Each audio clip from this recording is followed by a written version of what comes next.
Well, good morning again. I'm Yuval Levin. You may remember me from the last panel, so I won't belabor that.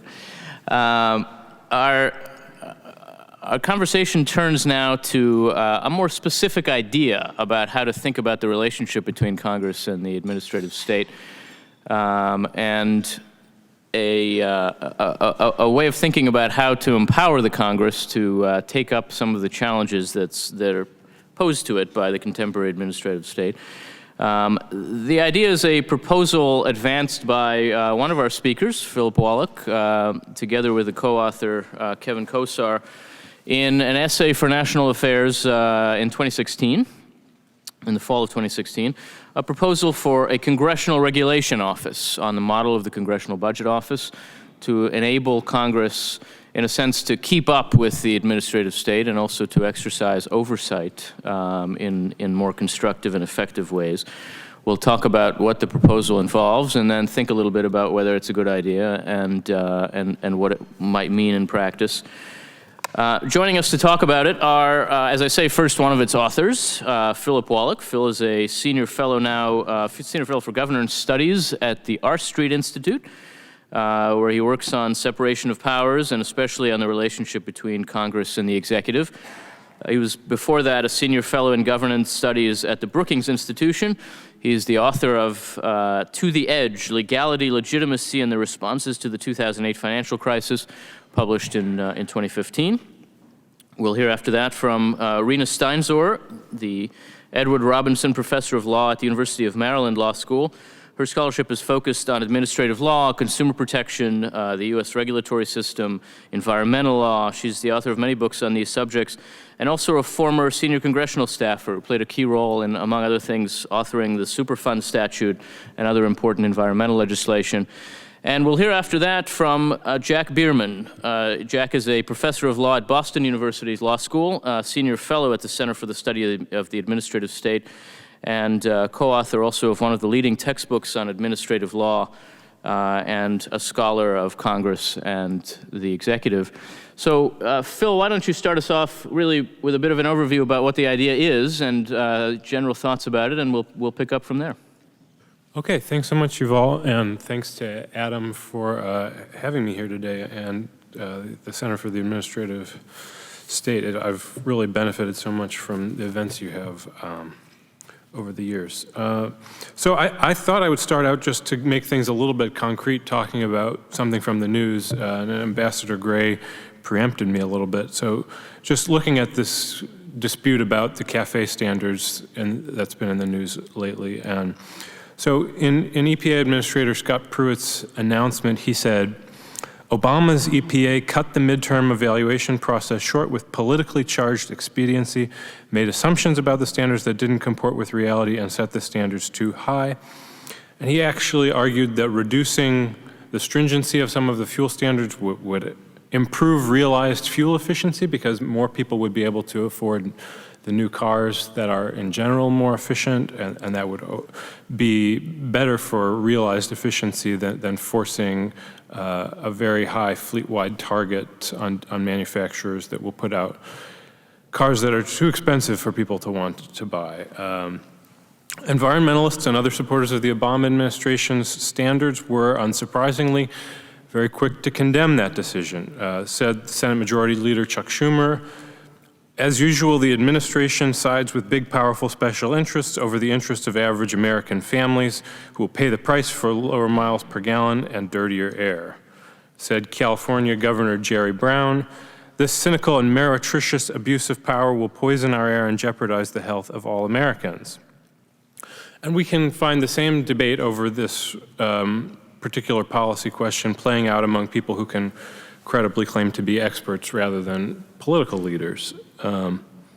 So there are a number of extremely complicated technical questions implicated by the question of CAFE standards stringency. Questions about how to best model the likely effects of policy changes on consumer welfare, on ambient air quality, on global climate change, even on traffic safety.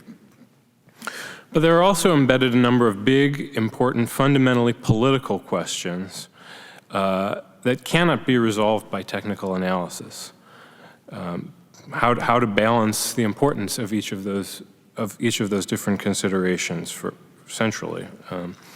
To me, that implies that our political representatives ought to be grappling with the trade-offs entailed by this policy decision. But instead, Congress is going to keep out of things and let the industry and public interest advocacy groups slug it out in the courts under the auspices of a 40-year-old statute. That's the American way. How did we get to that being the American way? Because that really is the central tendency of a great deal of our regulatory state today. So Congress is very much the architect of our regulatory state, most of it some decades ago. And it's proven in general much better at drafting ambitious blueprints than at actually keeping an eye on how its various regulatory edifices are faring, let alone properly maintaining them in the light of new information. We can demonstrate a decline of small bore legislation that incrementally improves our regulatory framework over the years. Congress today passes many fewer laws, and a lot of what's lost is sort of incremental improvements. The authorization process, as you've all alluded to on the last panel, is really in tatters. A huge portion of our laws go on more or less as usual without obtaining up-to-date authorizations. There are some notable and noble exceptions from the last few years. We should not convey the image that Congress literally does nothing. That's not so. They had their Frank Lautenberg Chemical Safety for the 21st Century Act back in 2016, which modernized the Toxic Substances Control Act. We got an FDA and FCC reauthorizations in 2017. You get a nice little External Power Supply Improvement Act in 2018. These are the kind of things you don't read about in the paper, but they incrementally improve statutes. It still happens a little bit, but it really has dwindled such that when you look at the 115th Congress, you could probably count these kind of statutes on two hands. So there's obviously a lot of reasons why it's convenient for Congress to play the spectator. Taking sides in these kinds of disputes will inevitably anger some constituents. So Congress's willingness to intervene is a big issue, as the last panel talked about quite a bit, and I'm not going to pretend that that's easily solved. But there's also a question of Congress's ability to intervene more or less competently, weighing credible, if conflicting, expert judgments and properly understanding the complicated technological and economic factors involved. If it does decide that it wants to intervene, can Congress actually operate on a high level within the regulatory sphere? So to clarify, that's never going to mean making Congress an equal to the executive branch in terms of specialized expertise. Congress is a generalist legislature, and it's not going to build a parallel infrastructure of specialized experts to match the executive. If it did, it wouldn't be a legislature anymore. But it can use some help in knowing which questions to ask, which experts it ought to view as trustworthy, and which agency justifications may be self-serving.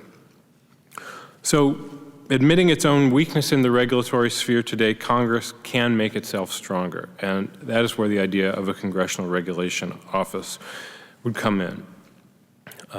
So this is not a novel idea with me and with my co-author Kevin Kozar. It's an idea that has kicked around a little bit over the last couple decades. Susan Dudley, the former OIRA administrator, has talked about it among others. What would the CRO be structured like, and what would it do? Well, first and foremost, it would operate as a counterweight to OIRA.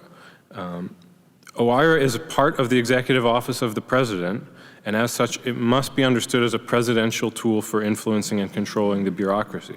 That's not to impugn it. There's lots of good reasons we should want the president to be able to exercise that control. But at the same time, it's naive to think of OIRA as having a uniquely valid, unbiased perspective on controversial regulatory issues. Right now, as things stand, Congress does not have its own dedicated capacity to go toe-to-toe with OIRA. Of course, sometimes committee staff may be in a good position to detect some things that it disagrees with, but they're spread thin as it is. Building a dedicated office in the Congressional Regulation Office would allow Congress to do its own benefit cost analyses and form its own big picture perspective on the effect regulations are having on particular sectors of the economy. So Kevin and I proposed building a CRO that would be roughly comparable in size to the Congressional Budget Office. That has an annual budget of roughly $45 million. That's about 1% of legislative branch appropriations, which are themselves a pittance within the larger picture of federal spending. So it would be a very modest investment that the federal government could make to recognize the importance of regulatory policy in American life. And it would perform two core functions, the first of which would be performing its own independent cost-benefit analyses that would be then delivered to the appropriate committees of jurisdiction, meant to draw attention, especially to those rules where it seems that costs are exceeding benefits, of course. The second thing, which frankly I'm more enthusiastic about, is it would perform retrospective analyses informed by empirical evidence rather than models and projections of regulations' impact. And those could be conducted either at the rule level or at the policy area level, which would be especially helpful when you have policy areas governed by rules from many different agencies and lots of different committees of jurisdiction end up coming at things from different directions. It would be very helpful for Congress to seek to build a sort of higher level perspective. And my vision of that is that it will ultimately facilitate targeted rewrites of the underlying statutes. So that would not be a replacement for the Congressional Research Service. The research agenda of the CRO would mostly be set by regulatory activity rather than by congressional requests. So what difference would that make? I mean, of course, there's this willingness question. Maybe Congress, even with greater tools at its disposal to help it operate on a higher level in the regulatory sphere, would just choose not to. But let's say we get past that sometimes at least. The CRO would allow Congress to have a much more trustworthy source for thinking through these questions. Right now, big picture thinking about regulatory flaws is supplied almost exclusively by lobbyists who are crafting narratives of regulatory failure, sometimes accurate, but always self-serving for their clients. Interest group-driven statutory overhauls are always going to be inherently suspicious at some level. CRO-driven reforms would potentially be much more trustworthy, a way of showing that Congress is its own independent branch in the regulatory sphere. Of course, the CRO would only matter if it could stick, and that means having buy-in from both parties. It would have to establish itself as a credible, nonpartisan broker, as the Congressional Budget Office managed to do in the 1970s and beyond. That stands in stark contrast to the Office of Technology Assessment, which performs some of the same functions that maybe the CRO that I'm proposing would perform, but ended up perceived by Republicans as being a cheerleader for the other side, and it therefore got zeroed out in 1995 when Republicans got control of Congress. So that fate is always lurking for a support agency in Congress. It has to be very scrupulous in building itself up as an established independent voice, and that means clarifying issues without leaning into very clear policy recommendations. I think otherwise you just are too vulnerable to getting caught in political storms that will end in the demise of the agency. So to conclude, I want to think a little bit about how the CRO would fit in with the REINS Act, which the House of Representatives has passed in every Congress over the last three or four Congresses. So REINS, just to get everyone up to speed, REINS is regulations from the executive in need of scrutiny. And the idea is that all major regulations coming out of agencies would be basically proposed as fast-track legislation that Congress would have to give up or down votes to, rather than simply being promulgated into the Code of Federal Regulations directly. So Congress would become this intermediate check between the agency and having a rule become effective law. So I think the question is, what kind of scrutiny would Congress be giving these rules? Should they have that responsibility? Should they accept that responsibility? That they have certainly not had anything like that over, the last half century when we've built up our regulatory state to such a vast size. So I look to the process that we saw this back in 2017 with the Congressional Review Act, and I don't find it entirely encouraging. So we had 15 or so rules struck off the books by Congress using the Congressional Review Act that allows it to operate on a majority basis, avoid the filibuster. But from what I understand, the consideration around a lot of those resolutions were not all that substantive. They really gave Republicans in Congress a way to lash out and take some revenge on Obama administration agencies that they thought were generally irresponsible and acted high-handedly and without due regard for the law. And they took their opportunities where they found them, which was in things passed very late in the term, rather than necessarily in those cases where the rules were the most egregious. So I think, that experience makes me think that with the REINS Act, there would be a serious question of what kind of scrutiny we would be getting, how much value would Congress be adding. And so, I wrote out, it's supposed to be the REINS Act and not the Regulations from the Executive in Need of Dangerously Erratic and Evanescent Revenge Act, the Reindeer Act, right?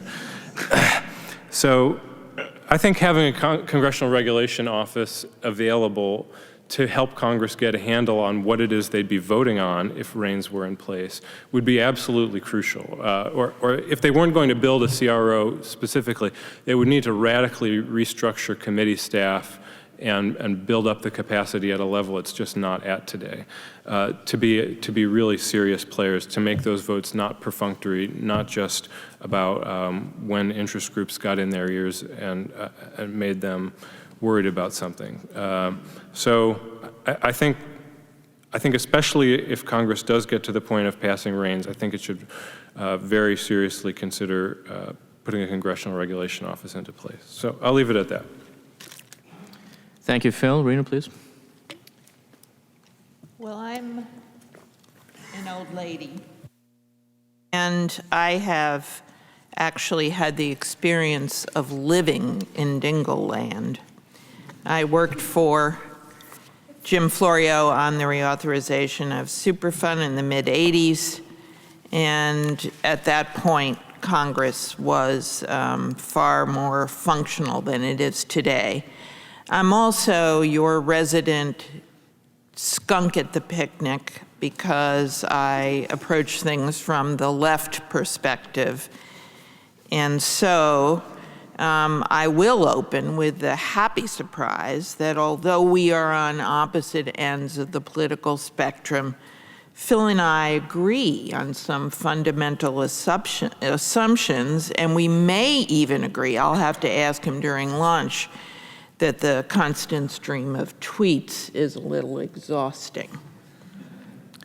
I don't agree with his diagnosis of the problem, and I was disappointed to see that the proposal for a Congressional Regulatory Office seems a little biased against regulation as opposed to dedicated to improving it, and that is too bad. So those are the things I'm going to talk about. I love Congress too, and I'm as disturbed as Phil is about its current state of affairs. The mess that the institution is in, as I repeatedly tell my students in administrative law, is the single greatest threat to the health of our democratic republic over the long run. It's really very serious that Article 1 has become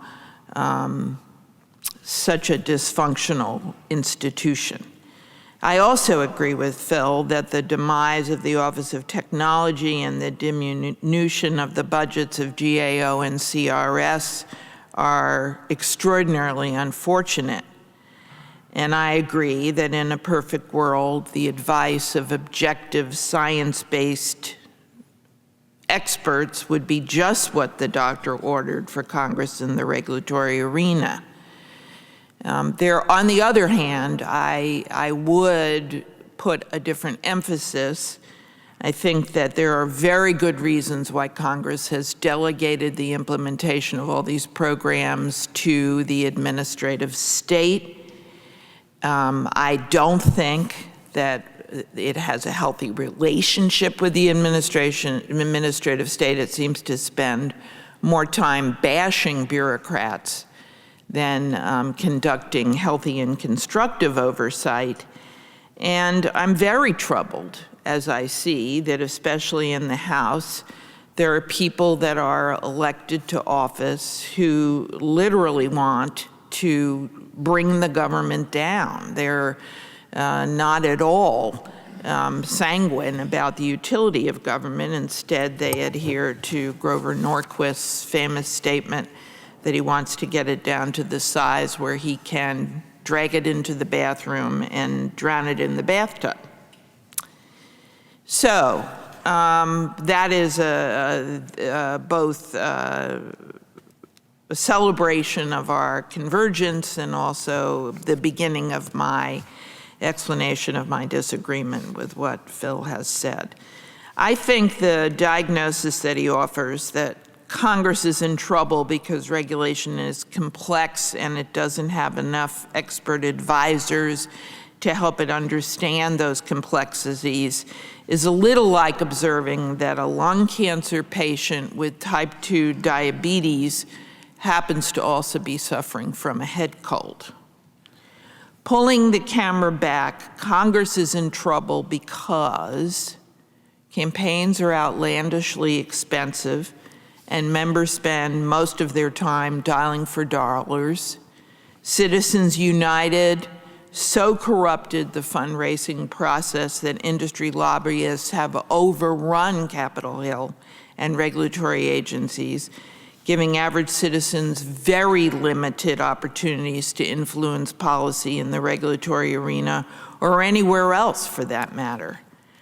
And yet, there are early warning signs that if we can defeat Russian interference in elections, campaign funding cannot be reliably determined to control the outcome of elections. We have to remember that Hillary Clinton spent $1.2 billion on her campaign, while Donald Trump spent $600 million, and yet he won.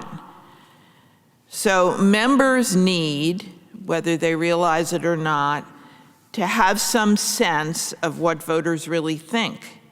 And it's hard for them to hear those views over the clamor of industry lobbying. And that is at the heart of the dilemma that Congress is in at the moment, in my view.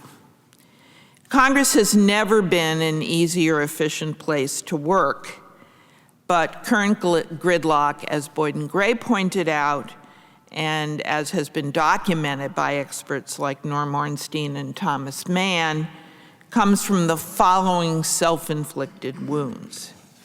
There's been a profound departure from the regular order. We have votes that go on for hours. We have 2.5-day work weeks. We have secret drafting of the most important legislation in the offices of the Speaker and the Majority Leader, with staff and members not really knowing what's in those bills. We just saw that with the 2,000-page appropriations bill that people had maybe 3 days to to read. We have passage of landmark bills by only one party, and I include the Democrats in this critique. Weakening of committee chairmanships and members' difficulties in working across the aisle. And of course, as Boyd and Gray also pointed out, the average voter is really sick of all this. Congressional approval rating as of March 1st, 2018 was 15%, with a 79% disapproval rating.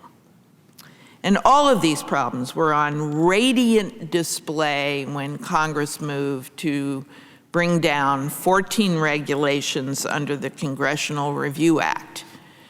This spectacle was not in any way a rational process. In fact, the sponsors of the resolution of disapproval very often ceded their 5 hours of floor time, there was a total of 10, ceded their 5 hours of floor time because they didn't have anything to say about the resolutions. All they wanted to do was accomplish what the lobbyists at the front of the line, particularly lobbyists representing the oil and gas industry, had asked them to do. So there was no sense of why this happened. And there were some really embarrassing examples included in that group. What to do about all of this? I think that we need many more profound changes in campaign finance reform. Congress needs to return far more in the direction of the regular order. Somehow what President Obama called the fever has to break, and we have to stop using bureaucrats as punching bags, because at the rate we're going, and I will tell you, I spend my life with young people. Not any of the best and the brightest would ever want to come work for the government, and that will be a very big loss over the long term. We still have some very good people, but we're not going to have them for too much longer. So instead of amending the basic statutes that supposedly have caused this mess, and I'm going to hasten to say that health and safety agencies are the central poster children for all of this, EPA, Occupational Safety and Health Administration, Food and Drug Administration, opioids, and the Consumer Finance Protection Bureau, which is in the process of being kicked to death by its own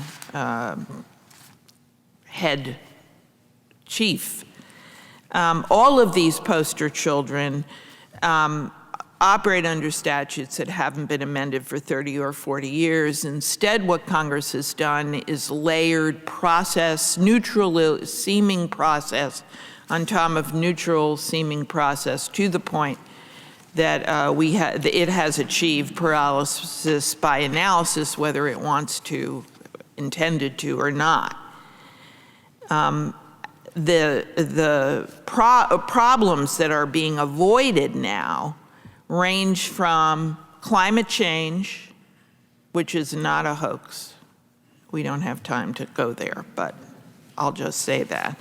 Climate change, to the fact that drinking water supplies to large numbers of people, as documented by USA Today, are delivered in lead pipes. Even Scott Pruitt thinks that's a problem that needs to be solved. So when we have these problems, if we can agree these are problems, self-driving cars, opioids, I mean, the list is very long, what is it that will make this easier and better? I would suggest to you that I have my doubts that more cost-benefit analysis is going to help. And one reason is because on the House side of the store, the members there don't even believe in talking about benefits. They only want to talk about costs. It's like we are sweeping money into a pile for no good reason and then setting the pile on fire.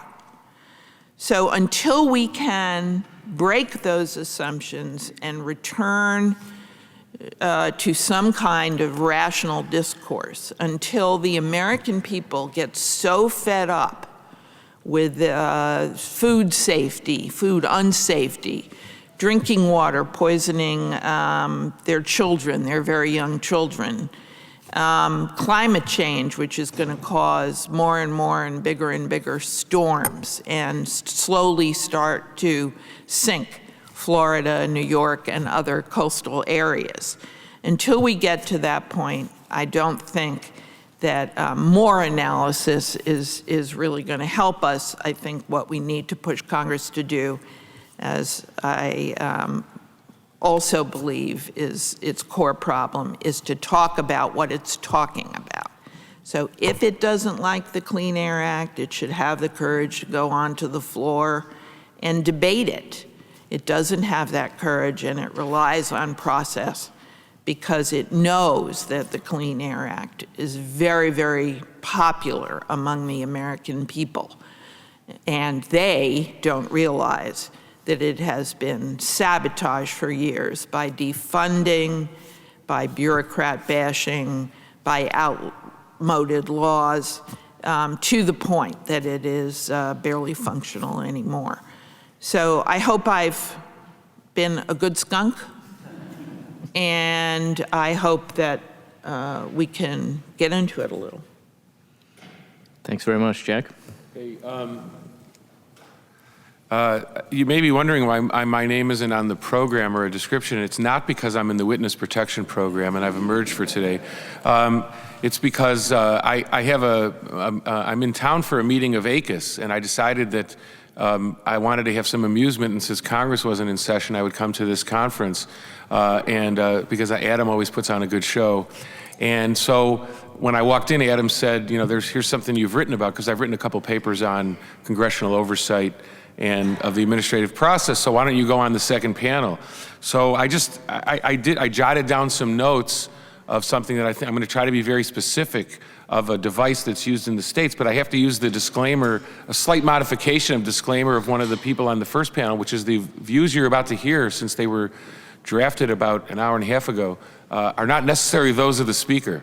But I hope they are, and I hope they add something to the discussion. And I think that one of the, I start from the premise that although I understand the impetus behind the REINS Act, and I think that there's a real fear among a lot of people of anything that would make it required for Congress to actually act when in order for any regulatory structure to take place, because Congress doesn't seem to be doing a lot, as everyone has said. Boyd and Gray talked about how they're only here for a couple days a week.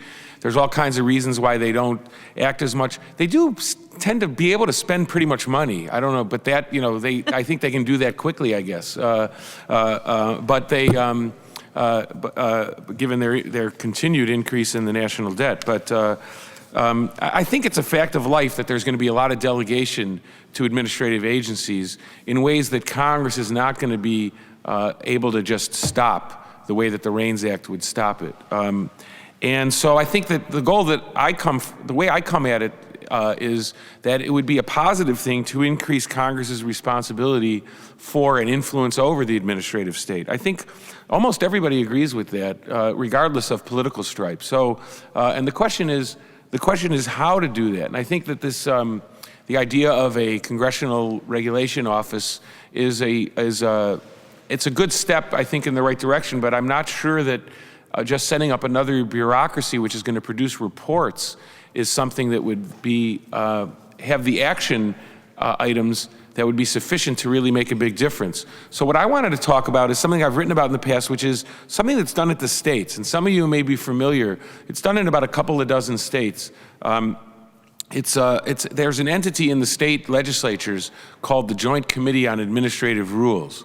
And these are, as the name implies, it's a joint committee of both chambers of the state legislature.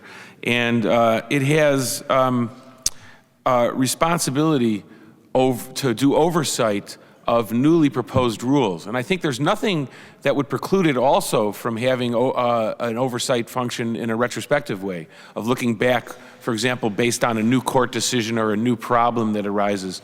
So I think the model could work, could combine the ideas about the Office of the Congressional Regulation Office, while at the same time doing something more specific, which I'm going to talk about. So what happens in the JCAR is, again, there's a joint committee of both houses of the state legislature. They have a professional staff, which includes public policy people, economists, lawyers, people that are experts in legislative drafting and that sort of thing. And so they have to have a good budget. And so a pittance like $45 million would be maybe a good start. You know, in being in the next to the Dirksen building, I always think about his quip that $45 million here and $45 million there, and pretty soon you're talking about real money. So maybe it would need a little more than $45 million. But what the function of the Joint Committee on Administrative Rules is that when a regulation is proposed, it has a structure similar to the current Congressional Review Act. It has to be handed over to this committee with enough notice so that the committee has time to take action before the rule takes effect. And these committees typically have 60 days or 90 days, some of them even maybe 180 days, although the agencies have the ability to declare an emergency or say that you need to expedite. And the Joint Committee on Administrative Rules relies on its professional staff to analyze the rules and write a report which the committee members that can then use to recommend legislation that would invalidate the rule, that would reject the rule. And the one thing that these committees have the power to do, which could be constitutionally questionable under some federal administrative law, is if a bill is proposed in the state legislature, the effective date of the rule is automatically delayed to allow for the legislative process to work in terms of the decision whether to go along with the committee's recommendation. But it's a joint committee. It's bipartisan by design, and it seems to work pretty well in some states. Now, there's a lot of advantage to this. I think that this would be a good check on the quality of rules, both based on the review and the fact that the agencies know that a professional staff not loyal to the president is going to be the group looking at the rules with adequate resources to examine the rules. I think it's less problematic in terms of democracy than what goes on at OIRA, because here you have the representatives of the people are the ones that are having this input, and so it's a democracy reinforcing element of the process rather than a question that might raise some suspicions. It makes Congress more accountable and more knowledgeable about what's going on in the administrative agencies, which is a good thing. I think everybody agrees that it'd be better to have more accountability and more knowledge of what's going on in Congress. It could also reduce partisanship, because these are joint committees, they're bipartisan, it's relying more on a sober, professional analysis. Of course, you would have to do something to banish the presumption that each side of our political spectrum has today, which is that the other side is acting in bad faith in everything that it does, that there's some nefarious reason behind everything that everybody does. And I think that's if there's one thing that unites all of our political spectrum, it's the presumption that the other side is acting in bad faith. So I think that that's something that really, culturally, I don't know how you get past that, but that's something that I think really needs to move. And the other problem is that I think it helps ameliorate the fact that the current method of oversight, which involves phone calls from individual members of Congress, which involves pieces of legislation that are thrown in omnibus bills where people have to hunt around to see what's actually in there, that those tend to go along with what the political science talk about as the public choice or social choice problem, which is that you tend to have a real problem of knowing whether Congress's influence is actually representative of anything but the lobbyists that Professor Steinzer is so worried about. That if you have a professional staff and a bipartisan group of people from both houses of Congress, you at least have a bulwark against that sort of narrow-minded, narrowly focused kind of oversight that is what I think makes a lot of people nervous about the less formal methods of oversight that go on today, which again have to do with what Boyden called lobbying, other people call oversight, phone calls, meetings, and that sort of thing. The other thing is it would be less episodic, and so it might appear less politically charged. If you have an organization who's dedicated to doing this all the time, and they do it all the time, then it's not going to seem like the what happened in the Congressional Review Act, where it's like, holy cow, all of a sudden this thing came out, this statute that had only been used once before, and now it's getting used like crazy. And some of the rules that were rejected actually seemed like relatively moderate, pretty good rules, but there was so much pent-up anger about what was going on that you got the momentum to have that pass. And I agree completely with what Phil said about that. And so if you have it happening all the time, you're less likely to be suspicious that that's what's going on. And of course, it also addresses one of the concerns Boyden mentioned, which is it's much more public. This committee doesn't operate behind closed doors. The staff reports are public. The committee's deliberations are public. The committee then submits a bill to Congress about what it wants to do. So I think that bringing it all much more out in the open is also a really good element of something like this. So I think maybe I'm generally in agreement with Phil that some sort of a structure within the legislative branch would be helpful. I think it needs to be a little bit more focused so that it's not looked at as some sort of a potential for narrow or partisan manipulation, and that it be part of the process. But again, just to conclude, I would say that there's no way that any of this is going to solve the problems here without the people that are here being dedicated to solving the problems that they all know every day that they're part of the problem, not the solution, in the way they behave in this institution. And I mean both sides of the aisle. Well, thank you very much to all three of you. I think we've set up a very nice conversation here, and I want to open it up to people. But first, maybe I'll give you a chance, Phil, to just take up some of the arguments of both of the others, but maybe especially to respond to Rena's Rena's assessment of your case, and maybe her core point, if I may restate what I took to be a core point, is that what you're offering doesn't really reckon with the scope and the nature of the problem here. And so in a sense, it's an answer to a question that we would like to be the question to be answered, but isn't actually what's facing Congress and what's facing the country. Well, thanks, and thanks for the great comments from both of the other panelists. I would like to talk about what Jack suggested as well. But so to start with, I mean, I guess, Rena says that it's like I'm looking at a patient with lung cancer and diabetes and trying to treat the head cold. I guess I see it more like I'm looking at a patient with lung cancer and diabetes and a broken arm and saying that we should set the arm and make it better such that they can make use of it as best they can. And I don't want to pretend that I'm curing some of the deep dysfunctions that Rena talked about. I'm very much in agreement with her about the loss of regular order and the way that corrodes the sense of the institution. You've all talked very elegantly about that in the first panel.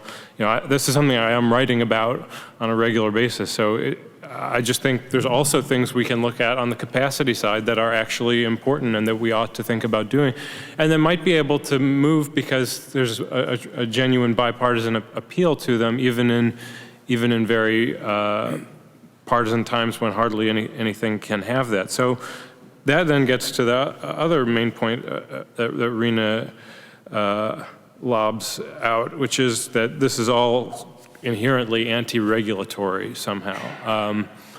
I frankly don't quite understand why that's so. One thing she says is that we have paralysis by analysis. We have and cost-benefit analysis itself is just tilted toward favoring costs rather than benefits. I don't accept that point about cost-benefit analysis. I think properly understood, it is cost-benefit analysis, and you have to think seriously about both sides. And it's not so easy, but it's a, Cass Sunstein has talked about it as a forcing yourself into a foreign language that sort of makes you think rigorously about something in terms other than the normal political discourse that you're used to, and that's a useful discipline to force. It's not a magic formula that allows us to get away from making value judgments, so we shouldn't pretend it is, but it's a pervasive feature of our regulatory government today. I don't think it's going anywhere because it has support from, it certainly had the robust support of the Obama administration and the Clinton administration. It seems like a pretty well-established part of our government process, and given that's the case, Congress ought to be in on the game and thinking hard about where it may be getting distorted by agencies for anti-regulatory purposes as well as pro-regulatory purposes. It's that Congress needs to be able to speak this language because it is such an important part of how regulations are justified. I guess another thing Rena's critique dwelt on was this idea that, what really is going to change things is when Americans realize the horrors of regulatory failures in various ways, our poisoned drinking water and the like, and they get fed up and finally rise up and demand change. I just think, there's a few issues where that may be plausible, and lead in the drinking water in Flint, Michigan certainly seems to be one where that became a high salience political issue for a while that inspired congressional action, if I'm not mistaken. But let's be honest, a lot of regulatory issues are low salience and are going to stay that way. And they're not going to be decided by the people rising up and deciding anything because the people are never going to think about them much at all. And that's fine. We have an extraordinarily complex regulation. It's going to be the realm of experts to some degree. It's going to be the realm where the interested parties have the most to say. That's just being realistic. And so Congress, again, needs to be able to operate in that arena where those features characterize things. It doesn't need to pretend that everything is going to be the next civil rights movement, because on a lot of these regulatory issues, that's just not the right model to think of. Now I'd like to turn to Jack's proposal for a minute. So he talks about these state joint committees on administrative rules. Do you know how many states have them, by the way? It's something in the low 20s. Yeah. So I have a colleague at the Arch Institute, Jared Dieterle, who's writing a piece that I believe is going to end up in National Affairs before too long, surveying the state experiences. And there's a lot of interesting variation in how these different models are set up. And I think it's a lot worthwhile to think about. I think the fact that it does happen in the states, that it's not some sort of awful disaster, suggests that Congress could do something and make it work. On the other hand, from what I understand, some states it does become pretty perfunctory, not that important. It sort of just becomes another check mark that goes into the process without making much of a difference. So I think we really should benefit from looking at that state experience. If Congress were to say, we don't like the CBO model for this, we like a joint committee model, and we want to build a real professional staff for that, I would say, okay, great. I don't need to be Elizabeth Warren building my own agency here.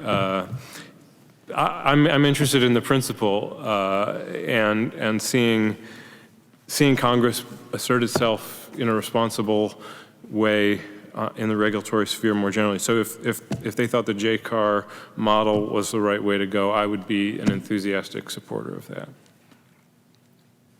Thanks, Phil. Let me just let Rena and Jack respond, and we'll open it up for questions. We have such a committee in Maryland. It's called it's AELR. I wish I could remember what the acronym stood for, but it is a definite, clear part of the process and people pay attention to it. It's very rare that it overturns a regulation.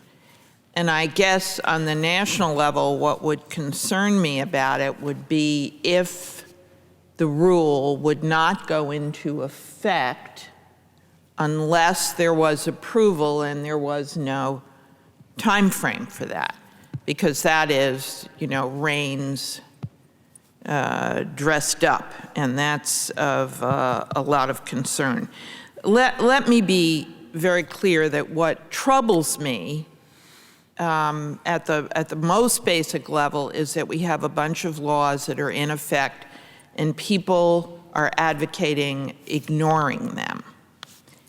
And that is a threat. If you don't like a law, then you should deal with it. You should amend it. You should debate it. You should talk about it.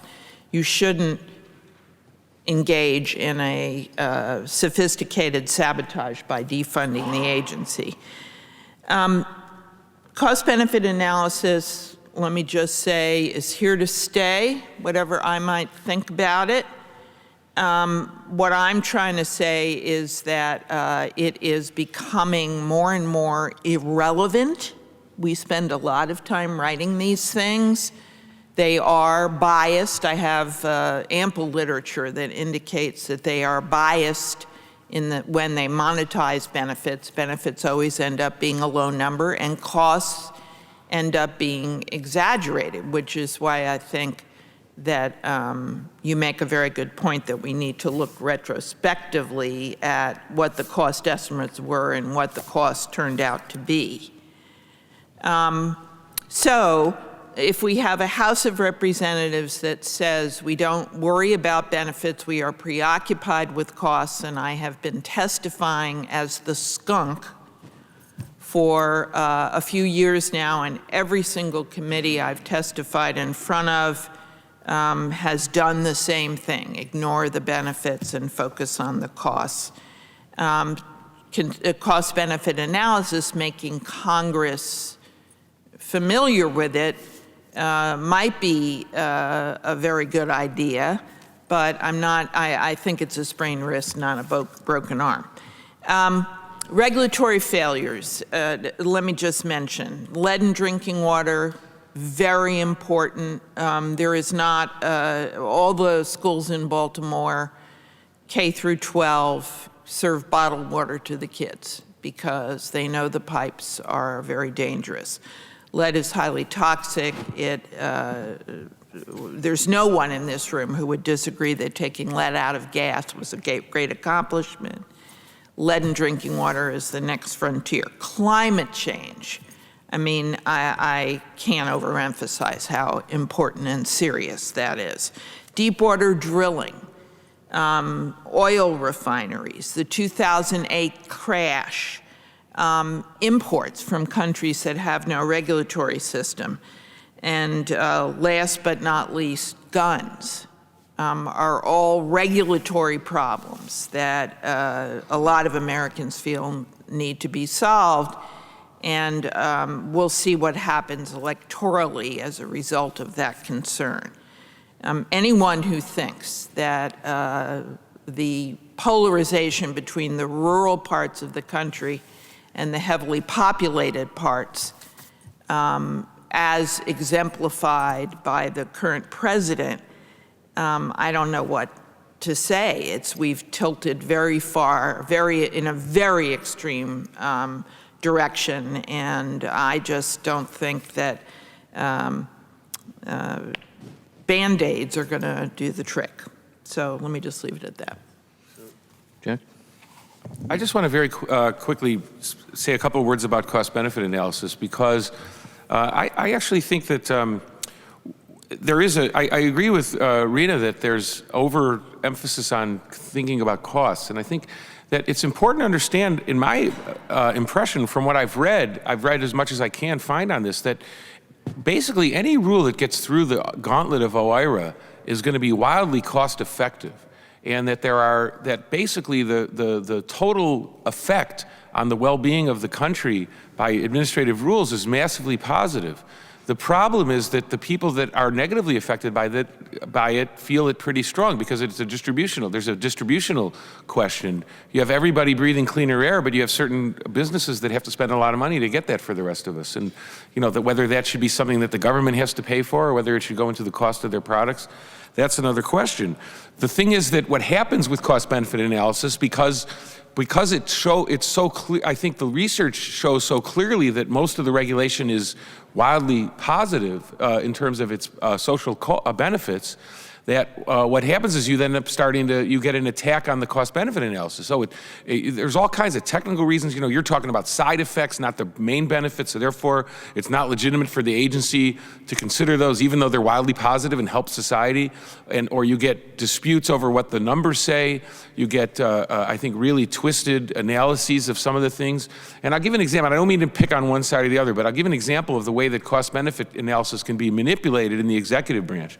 So after the Supreme Court of the United States required the Reagan administration to re-promulgate the airbag rule that it had rescinded, it did a cost-benefit analysis because of the new rule that President Reagan had put in requiring cost-benefit analysis on all major rules.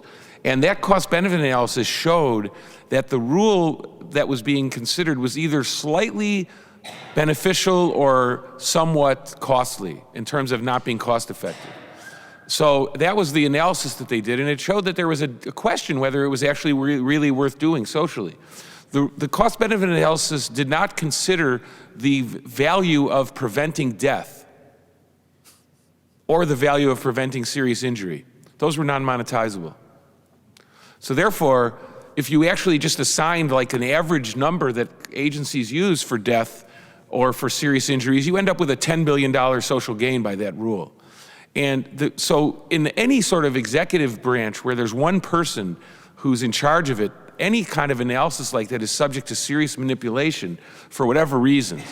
And so if you had a joint committee of the legislature with professional staff where there was the way it was structured in a way that gave everybody confidence that what was coming out of there was at least closer to accurate and closer to consensus and closer to neutral than what we worry about coming out of the executive branch, I think that it would be better in terms of giving people confidence in the regulatory system, and we wouldn't be in the situation of being ready to throw the baby out with the bathwater because we're so suspicious because we reveal certain instances and where regulation is unnecessary and overly burdensome.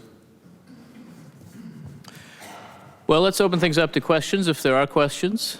If not, I can bother Phil a little bit too. Yeah. Jerry Ellig, currently at the FCC, but not speaking for the FCC. In this panel, you all have talked about oversight. Previous panel talked about oversight. To what extent does congressional oversight actually focus on basic questions like, is the agency solving the problem that it was supposed to be solving? Not is it writing regulations, but what's the actual result? Is it producing the outcomes Congress wanted it to produce? What's working, what's not working, what should you do more of, what should you do less of? To what extent does congressional oversight focus on those kind of basic sort of evidence-based policy questions? And if it doesn't do that now, did it ever? So there's political scientists who have collected data on exactly, at least whether oversight hearings are substantively focused or not. And it's a definite downward trend over the last couple of decades. It's just a much lesser proportion of oversight is devoted to that kind of core work that should lead to should inspire new legislation with incremental improvements. It's happening much less than it used to. And of course, I mean, there's an incentive problem there because committees think if they do that work, it's not going to go anywhere anyway. So what's the point? At least do something that has a chance of getting on the nightly news cycle, which that stuff probably doesn't. So, there are deep, pervasive causes of all these things that don't have easy answers. But the idea that there is a real problem, I think, is pretty easy to document. I would say that it's a little bit, I think it's a mixed, I don't think you disagree that there is still some substantive oversight and that it's a mixed bag. And I think that, you know, in the political science literature, there was this, notion that members of Congress never get involved unless some constituent comes and pulls the fire alarm. There was this, you know, this distinction between police patrols and fire alarms, and that all oversight has become fire alarm oversight, and who can actually pull the fire alarm is someone who's connected, not the average person. But I think that that's somewhat inaccurate. The volume of reporting that agencies have to do to Congress is massive. And but I do think that with Congress working less and less on legislation and on oversight, how much of those reports just get filed and never get looked at is probably a relatively higher percentage now than it used to be. But there's the infrastructure for effective oversight is there. With all of because in most major legislation, the Congress puts a pretty strong set of reporting requirements on agencies that they have to let Congress know what they're doing and why they're doing it, and some of it is really onerous. And the agencies, I think, don't like it too much because it takes a lot of their time away from other pursuits. If I could just say really quickly, I think you asked a wonderful question. I think I agree with my co-panelists on their answers.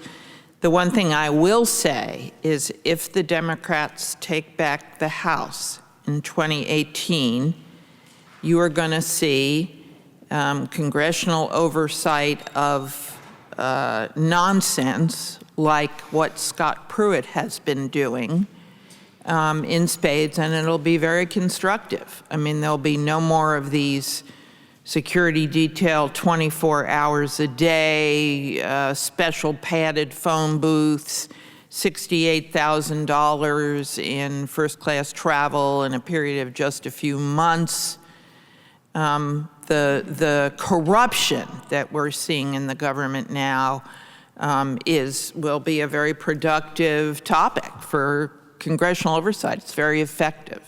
Back in ye old days, that's what John Dingell used to do, and it did have a good effect. You know, I just want to say, Rena, that I understand. I mean, it bugs me when they spend too much money on things like that, and but I don't think that's important to society. Whether he has a padded room or should be in a padded room or whatever it is, I don't care about that. I care about the policies, and the question is whether the oversight would be policy-oriented or whether it would be gotcha, you know, trying to come up with what I call those small-scale corruption. I'm much more concerned about whether the policy decision about the CAF standards is really because they're going to be unproductive and unreachable and too expensive, or whether it's because there's a political payback that's going to be generally negative to the country. I would worry about those kind of examples more than whether he's got too much Trust me, security. I spend all my working time worrying about the policy outcomes. But I think that it is time for us to not be afraid to say that this government is the most corrupt one we've seen in many decades, and that the idea that people expect to live in this kind of extravagant way, people who are public servants, is very disturbing and could be one of the major reasons why ultimately it is not a successful administration. And I think in our heart of hearts, we probably know that, whether it's just me that will say it or not. I'm still going to stick to my point. Let's take another question, please. Steve Gannon from Citizens Bank. Professor Steinzauer, I have a question for you. Director Mulvaney, not somebody who's probably on the top of your holiday card list, said this statement recently: on regulation, it seems that the people we regulate should have the right to know what the rules are before being charged with breaking them. And my question is, do you agree with that? Absolutely. And I would say that perhaps you might want to look at studies by a pair of political scientists whose last name is Yackee, Y-A-C-K-E-E.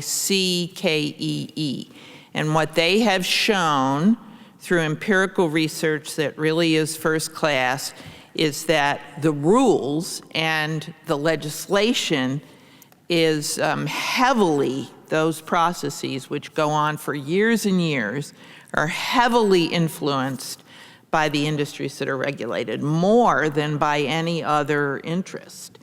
And that should be reassuring.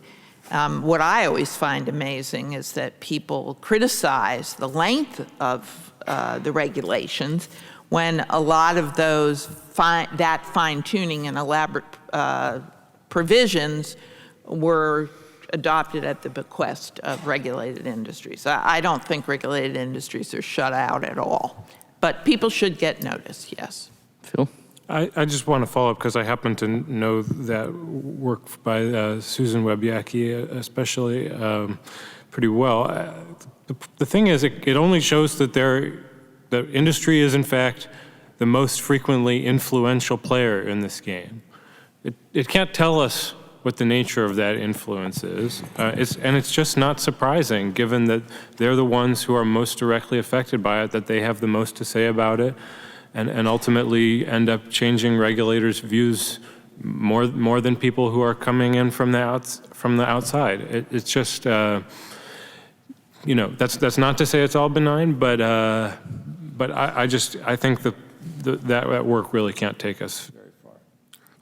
Interesting about this question, which is that, that one of the points that's always raised as a critique of regulation is scratch below the surface of any regulation that looks like it's in the public interest, and there's actually some narrow private interest that's actually behind it. And so one of the critiques of regulation, and this is a place where, right sort of meets left, because the people on the left say, oh, industry has too much influence, and people on the right are saying, yeah, the regulatory process is all dominated by this big special interests. And so again, scratch below the surface of any regulatory system, and what you find is that it's the big players that are benefiting from it at the expense of everybody else. So but to answer your question is, nobody thinks there should be secret law or law that people can't discern. Whether our legal system sometimes comes out with surprising results, that happens across our entire legal system, and really even legal systems that have a more statutory-based system, not the common law, it happens there also. So there's inevitably sometimes when people are surprised, but there's usually not fundamental lack of knowledge of what the ballpark of regulatory requirements is. I don't think it would be tolerated. If the courts thought that there was somebody who was being prosecuted for something, or enforcement brought against them for something they had no way of knowing, that would not stand up. I don't think. Can I just ask, are you talking about the criminal law or civil? No, ma'am. Just civil, okay. Well, we have time for one more question, if we've got one out here. If not, Phil, I'll ask you about the model of CBO and the danger of the OTA precedent. Your using of the model of CBO suggests that what CBO does is provide Congress with accurate information that then informs legislation. There's certainly a school of thought that says what CBO does most importantly is provide Congress with a point estimate that allows the process to move forward. When you subject CBO to retrospective analysis, as Congress did with respect, for example, to its score of the Medicare Part D bill, where 10 years later they were forced to redo the score and they were off by 72%. It's actually not clear that that's a failure, right? They gave Congress a number that enabled it to move forward. But what you're suggesting here would require an agency that could be counted on for accuracy, both looking forward and looking backward. Is that plausible? And is the politicization avoidable when that's the role it plays, rather than a role that's required by the budget process, sort of unavoidable for the kind of budgeting we do? That's a really tough question.